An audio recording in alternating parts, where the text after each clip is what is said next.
Hello everyone, this is Keqi Chen Coco. Thanks for choosing to watch my presentation. Today I'm going to talk about a health promotion program to improve the oral health for people with intellectual disabilities, which is related to my assignment 1. So firstly, I will show you my outline. I divided actually the 6 parts into my presentation. Firstly, background. I will introduce the definition of a vulnerable group and barriers, and then the statistics comprehensions will show briefly. And secondly, I will introduce my aim and objective of this program. Thirdly, the program logic model, which is related to a program plan. And this is the most focused part in this presentation. And then proposed evaluations would be should. And then I will talk to ethical considerations and lastly conclusions. Okay, now let's go for the first part, a background. So when we're starting our program, we need to the basic information, which is a definition of the people with intellectual disabilities.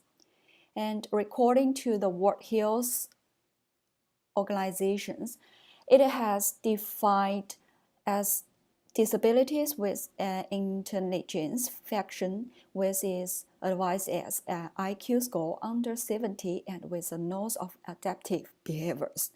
This is characterized by reduced abilities in understanding complex information and learning new skills, as well as having difficulties in addressing life-related issues independently. And the current definition of disabilities comes from the WHO's International Classification of Functioning, Disability and Health, which includes complex interactions between health conditions, environmental, and personal factors, which I will be elaborated later. With respect to individuals with IDs, which should be able also be considered how their health, environmental, and personal factors affect their lives. There are 3 common elements for people with intellectual disabilities: impairment of intelligence, a reduction in adaptive behaviors or social functions, and development of the condition before the age of 18, which continues throughout life. However, people with intellectual disability experience more difficulties in accessing appropriate health care due to various factors, which include inadequate training in health professionals, as well as inadequate communications and support from the society and local government. Poor oral health and hygiene are of particular higher prevalence among vulnerable populations, including people with intellectual disabilities. There are many studies have identified that people with intellectual disability have worse health than the general public. And moreover, there also has an article reported there has at least 30% of intellectual disabilities had never have been treated for their dental issues. This number is surprised to me actually. It was because of negligence by of family members of carers. Many their inadequacies in professional education and financial resources, of course, would result in worse dental health in intellectual disabilities. So for these reasons, the oral health needs of intellectual disability are highly complex. These needs should be eliminated not only by themselves with intellectual disability, but also by their healthcare professionals, family members, and the society.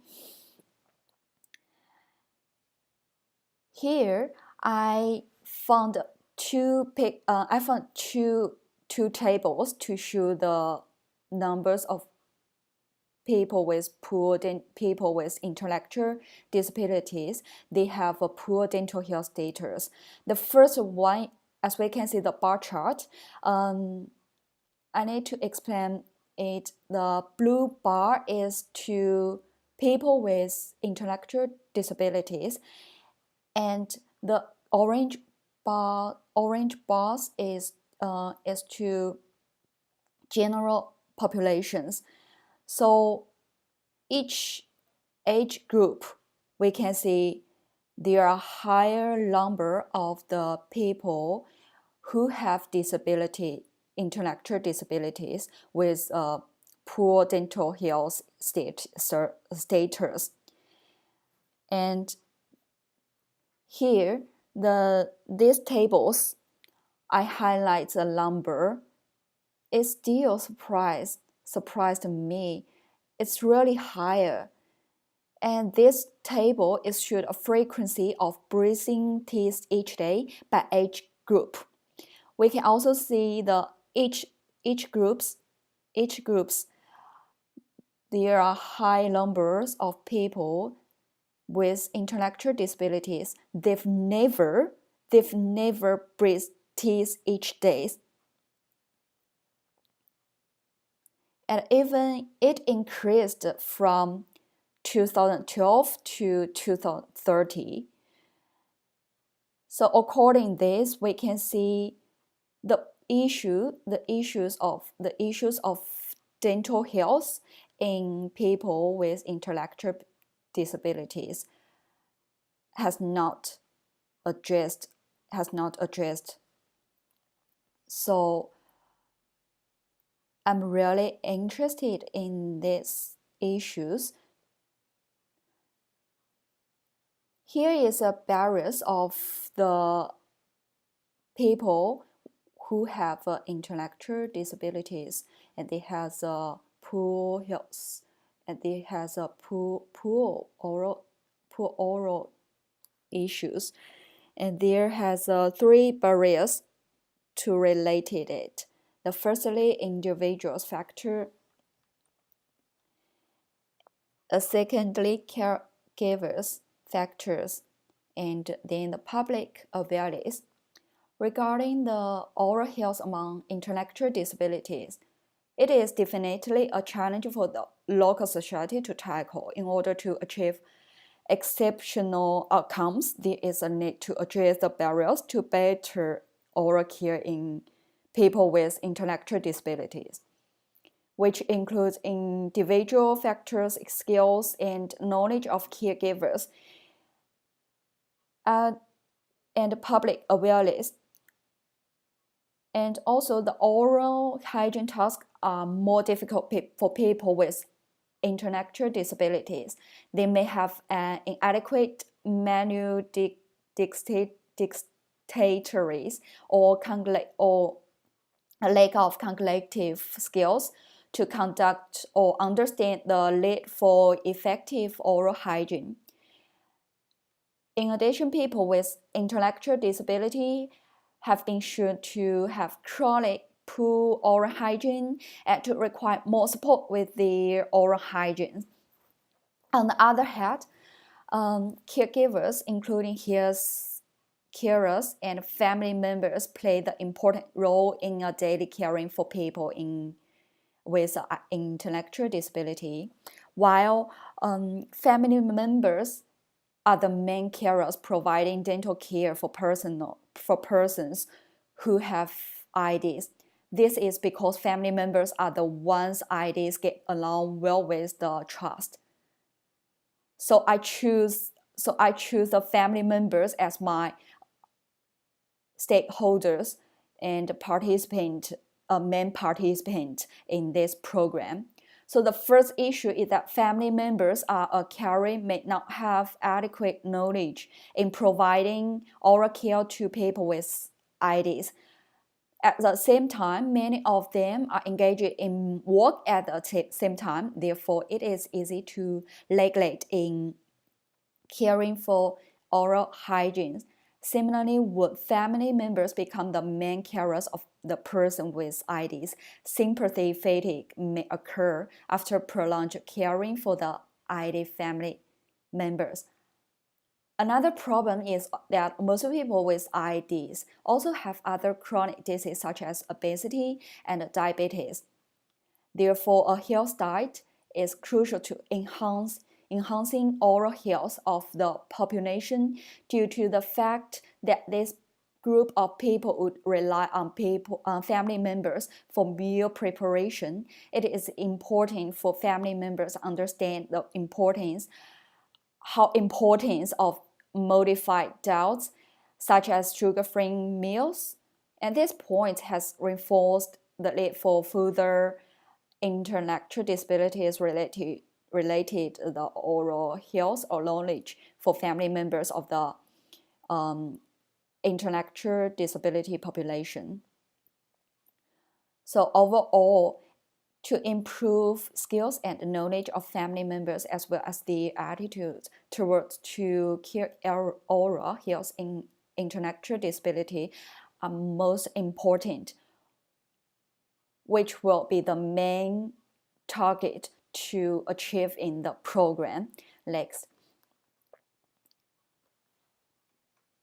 So according to the SMART model, SMART model, I set an aim and the outcome objectives in this program. And the main stakeholders is family members. So first aim is to improve the oral health in the intellectual disabilities by educating and training caregivers, which is family members. And its outcome objectives is that firstly, understanding the knowledge of dental health and its risk factors in people with intellectual disabilities. And secondly, comprehensive how to prevent dental disease and to keep oral hygiene in the people with intellectual disabilities. And lastly, in this program is to reduce the number of people with intellectual disabilities who have dental issues. Let's move on the next. Here is the program logic model. This table shows a program logic model which assumes interrelationships between the oral health strategies and its different periods of outcomes. We can see moving bottom to up in this table from activities and resources, process objectives at its indicators, as well as proposed strategies and objectives, which include a short, long-term, medium-term, and short-term. In this program, 2 strategies are planned to implement, including education and transitions, and secondly, health communication, social marketing. And when we consider it to implement a strategy into the placement, we need to the many activities and resources to support it to achieve the outcome. So in the education and transitions, I put classes and workshops into this part, and test messages campaigns into the health communications and social marketings. So the resources need to support it by organizations, which include PowerPoint, videos, educational pamphlet.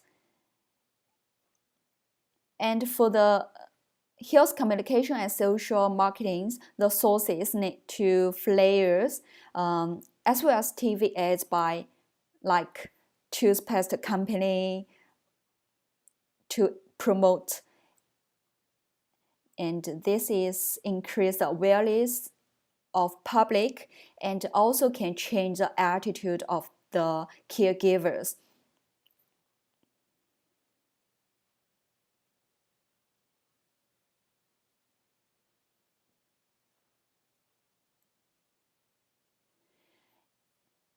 And next, I will talk about proposed evaluations. As we can see, there are two strategies. The firstly, educational sessions. For the educational sessions, I choose four evaluations to assess the strategies and activities in order to achieve the effectiveness of outcomes.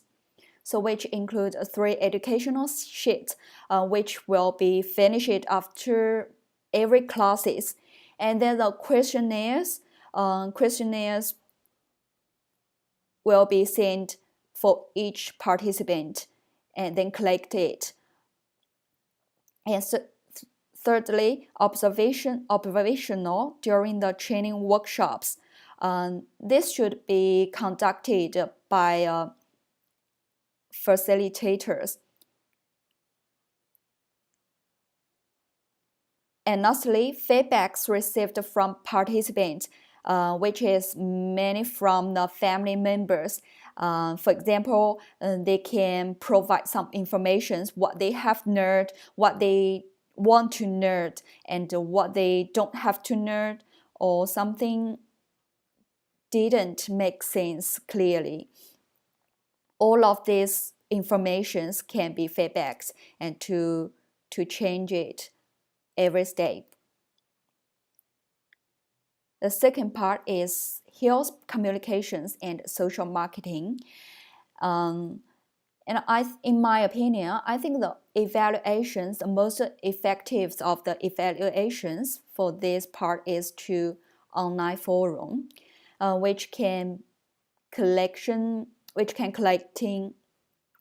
information from caregivers' perspectives, and they just can sharing their opinions, their experience in caring for dental health online, and we can discuss online forum, and so many useful informations we can get from online forums. So the next is ethical considerations.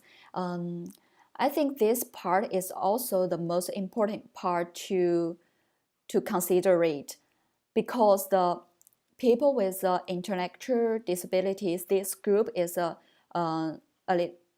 special group, special populations than is more special populations than general populations.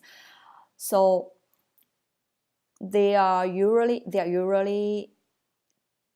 dependent their caregivers. They can't do something, they can't do their daily regulation, their daily things by themselves. So the firstly, informed consent and confidentiality, both are important for themselves and their caregivers. The firstly, informed consent is, I think it's mandatory to obtain from their family members before any kind of medical procedure or participating any workshops, classes. The main of informed consent is to enable their caregivers to make decisions, know all necessary information, which is not only a signed paper. It must be understood as process characterized by communication and comprehension.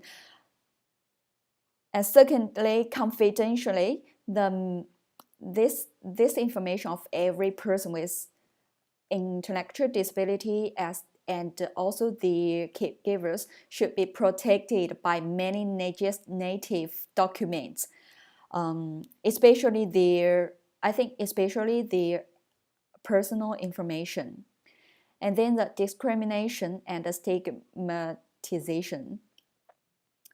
When we conduct a training workshop, that both family caregivers and person who has ID will be participated.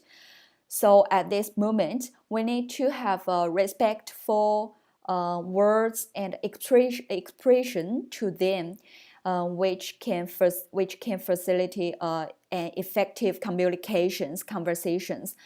So the next one, environment considerations.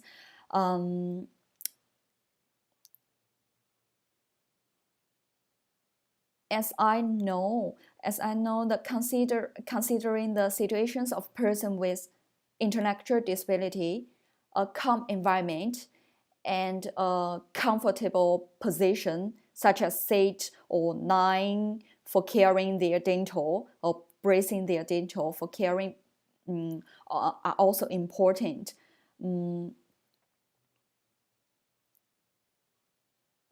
then the medical interventions, because a person generally with intellectual disability usually suffer from other chronic disease such as epilepsy, heart disease, or sensory impairment.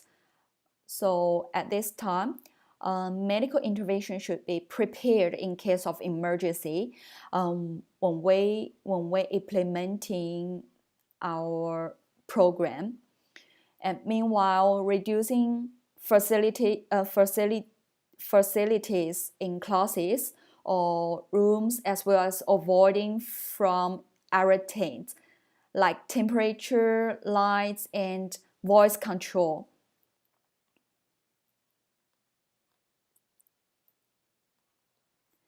And here is my conclusion. I conclude 4 points for all of the in my program. Firstly, the oral health is a common issue in people with intellectual disability, while less concern raised by their caregivers and the public. Secondly, in this program, strategies and evaluations have been planned, and different activities need to partnerships such as dentists, dental hygienists, and professional health carers like nurses.